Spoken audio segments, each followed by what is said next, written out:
Hey guys, how's it going? Welcome back to another video. This video is part of a playlist of the whole sound system for the 4Runner, but if you're just tuning in on how to sound deaden your vehicle, this is going to be for you.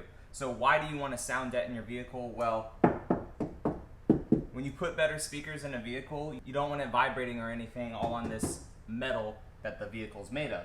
So basically, I picked up 36 square feet of this. It's by Noiko. And it was on Amazon. It was fairly cheap and it had amazing reviews. So I'm not gonna do like the whole door and make it all crazy and everything and put padding and everything on it.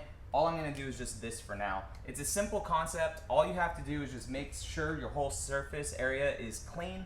Isopropyl alcohol, just water, whatever you want. Do not put wax or anything like that, but just wipe it down, microfiber towel all up in here. Basically where you want to apply it is wherever you think there's going to be decent vibration. So I'm going to apply all back up in here. I'm not going to take off this plastic padding just because I don't want to mess with this.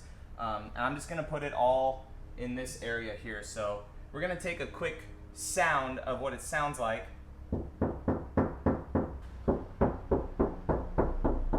So that's basically what it sounds like stock. So the way you're going to install it is just kind of measure out your area, cut it with scissors, peel back, place it on it, and then you can either do it with your hands to mat it down, a roller if you have one. I highly suggest like a $4 roller that they sell on Amazon too, because you want this material to be completely flat, and that's how the properties in this work the best.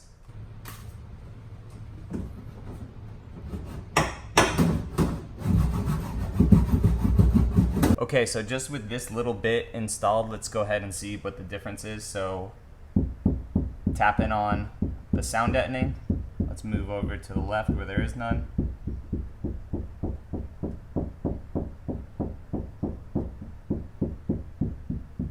So here how it gets more muffled. So that's why you want sound deadening in your vehicle, especially for if you're putting aftermarket speakers in. If you have your door apart anyways, I don't see why you wouldn't do aftermarket speakers, but yeah.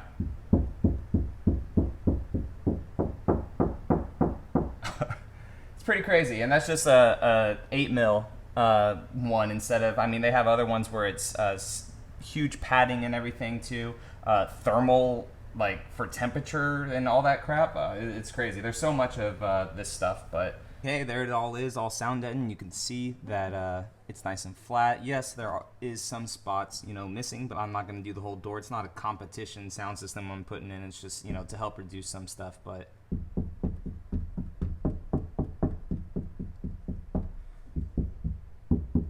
it's pretty good.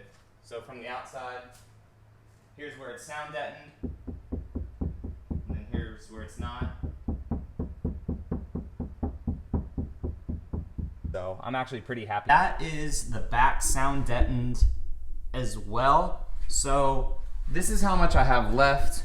Got a little sheet here and like 4 more sheets of that. So 36 square feet is a lot.